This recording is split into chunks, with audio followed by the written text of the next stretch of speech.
Bonjour et bienvenue dans ma cuisine pour une recette rapide d'un tagine à ma façon. Et oui, faites-le à votre façon également. Vous verrez, c'est très rapide grâce à un produit et qui nous laissera le temps de faire ce que l'on veut pendant la cuisson. Alors, quel est ce produit que je vais utiliser? Je vais vous montrer de suite. C'est tout simplement un Ultra Pro. Je dis un Ultra Pro parce que adaptez la taille de votre Ultra Pro à la quantité de ce que vous allez cuisiner. Vous êtes un petit peu moins, prenez le 2 litres. Vous pouvez éventuellement prendre le 3 litres 5. Là, moi, je vais prendre en fait le 3 litres 3, ce qui est l'intermédiaire avec le 5 litres 7. Vous connaissez certainement l'Ultra Pro. Si vous ne le connaissez pas, si vous ne connaissez pas la gamme, je vais vous rappeler en quelques mots les spécificités. C'est un polymère à cristaux liquides et il peut subir une variation de température de moins 25 jusqu'à 250 degrés. Ce qui veut dire qu'il peut aller dans votre four, dans votre micro-ondes, et oui, ça va au micro-ondes à 800 watts. Ça peut aller dans le congélateur et dans votre réfrigérateur également. Et vous pouvez le mettre directement du congélateur dans votre four pour votre cuisson sans problème. Il faut simplement le mettre sur une grille froide, attendre que votre four a bien été préchauffé, parce que souvent les nouveaux fours ont un système pour arriver en chauffe beaucoup plus rapidement de grill et ça vous l'abîmerait. Et bien sûr à respecter les températures. Voilà, donc je vais simplement vous l'ouvrir. Voilà. Alors la spécificité des Ultra Pro, c'est, là vous voyez, en fait, c'est ce fond et le couvercle qui est bombé. Ce qui va permettre d'avoir une circulation d'air à l'intérieur et toute votre viande va rester extrêmement moelleuse, quelle qu'elle soit. Voilà, donc ça, c'est quelque chose qui est juste génial. Vous allez pouvoir faire, donc là, moi, je vais faire un tagine, mais dans la 5 litres 7 ou la 3 litres 5, vous pouvez faire directement un couscous, vous pouvez faire des poulets, des rôtis de bœuf, vous pouvez faire éventuellement aussi des gâteaux à l'intérieur sans problème. Dans les rondes, puisqu'il existe aussi des rondes, vous pouvez faire vos pains cocottes. Voilà, c'est un indispensable que j'ai moi depuis, alors, plus de 30 ans, puisque j'ai eu la toute première version qui était l'Ultra 21 et qui depuis donc plus de 30 ans a continué d'évoluer pour arriver à ce stade-là, pardon, des Ultra Pro. Donc là, je vais faire couper un oignon parce que je veux mettre un petit peu d'oignon.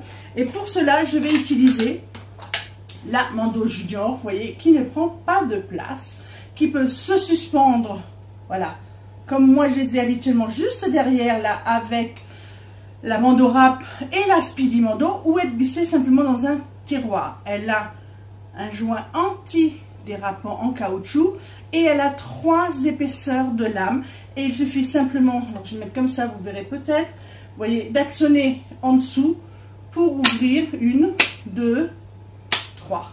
Voilà, tout simplement.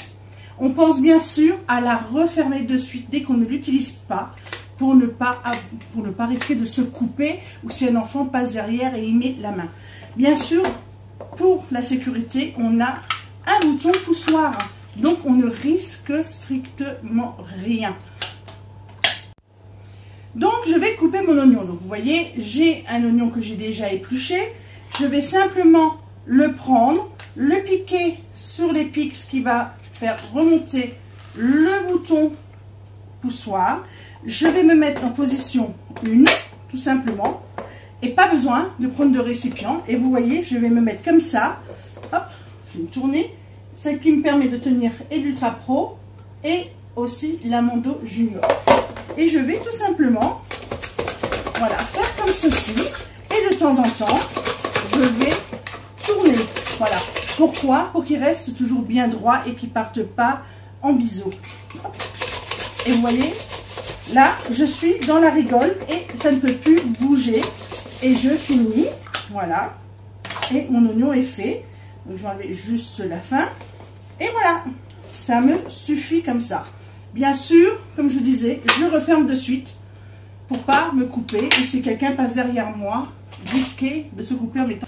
Je vais prendre des blancs de poulet. Alors, je les ai juste nettoyés légèrement. Hein. Je vais les mettre côte à côte. là, comme ceci, hein. Grâce à la pince double, hein. Je l'aime beaucoup, je l'utilise beaucoup en cuisine et elle est juste géniale comme prise. Et vous savez que vous pouvez aussi l'utiliser pour arroser des viandes lorsque vous faites des cuissons directement sur le feu dans une poêle, puisqu'elle a la partie creuse qui est là où on peut prendre pour arroser. Et si vous voulez pas de matière grasse, vous prenez la partie où il y a les dents. Et elle est juste géniale pour vos pâtes, vos spaghettis, vos tagliatelles, voilà, pour les servir. Allez, on va mettre du sel et du poivre. Hop. Voilà, je mets un petit peu parce que je préfère ressaler et repoivrer ultérieurement en fin de cuisson. Mais il en faut toujours un petit peu au début. Voilà.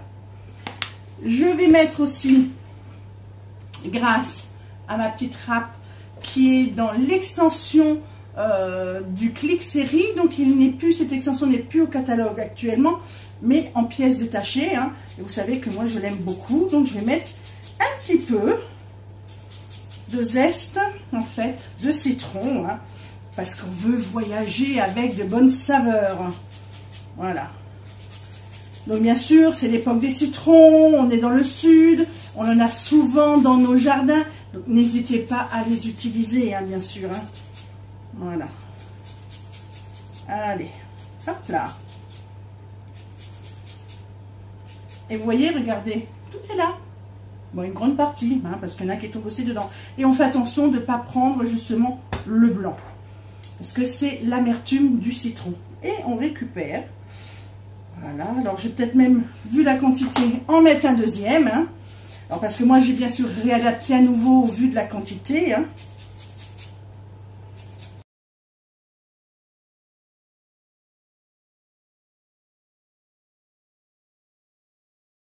Et là je vais prendre un shaker.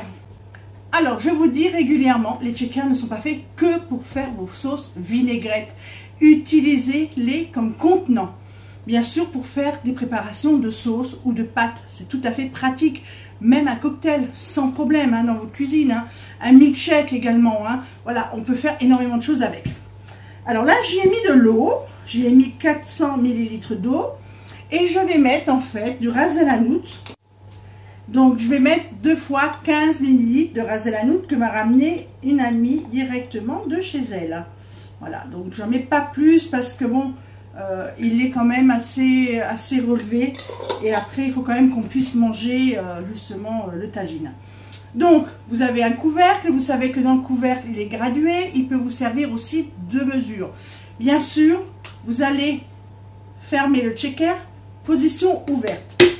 Si vous ne le faites pas position ouverte, pensez systématiquement à rouvrir le clapet du bouchon et à le refermer. Pourquoi ? Dès que vous allez checker, si vous ne l'avez pas fait, vous allez tapisser vos murs de la préparation. Donc, c'est quelque chose de très important à faire. Je vais y rajouter aussi du miel que j'ai préparé à l'avance. Donc, il en faut, allez, moi, je vais en mettre une trentaine de grammes, tout simplement. Et pour ceux qui voudraient, ils pourraient aussi mettre un tout petit peu d'huile. Voilà, sans problème. Moi, je vais le faire sans matière grasse. Voilà, parce qu'il n'y a pas besoin forcément d'en rajouter, et l'Ultra Pro est là pour ça de toute façon, donc il n'y a aucun souci. Mon moelleux il sera là. Donc là je ferme, vous voyez, bouchon fermé, donc je réouvre pour enlever la pression qu'il y a dedans, je referme et là je vais juste, voilà, checker la préparation. Alors comme je ne veux pas simplement le manger qu'avec de la semoule que je cuirai ou dans le cuiri, ou éventuellement dans un pichet micro-cook. Donc j'ai mis un petit peu de courgette parce que je veux que ça fasse un plat un peu plus entre guillemets copieux. Hein. Voilà, et je vais y mettre des pruneaux parce que nous on aime bien ça.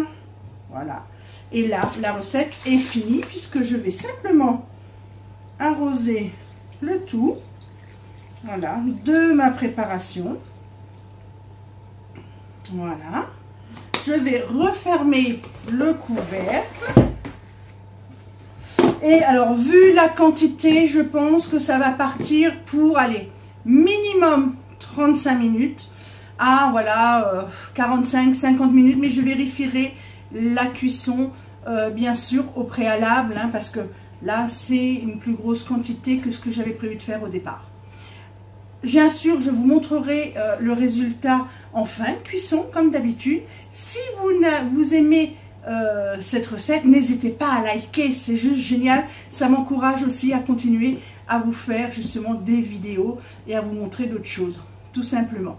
Je vous remercie tous et toutes de me suivre. Voilà, c'est quelque chose qui est juste génial et à très vite pour une nouvelle recette.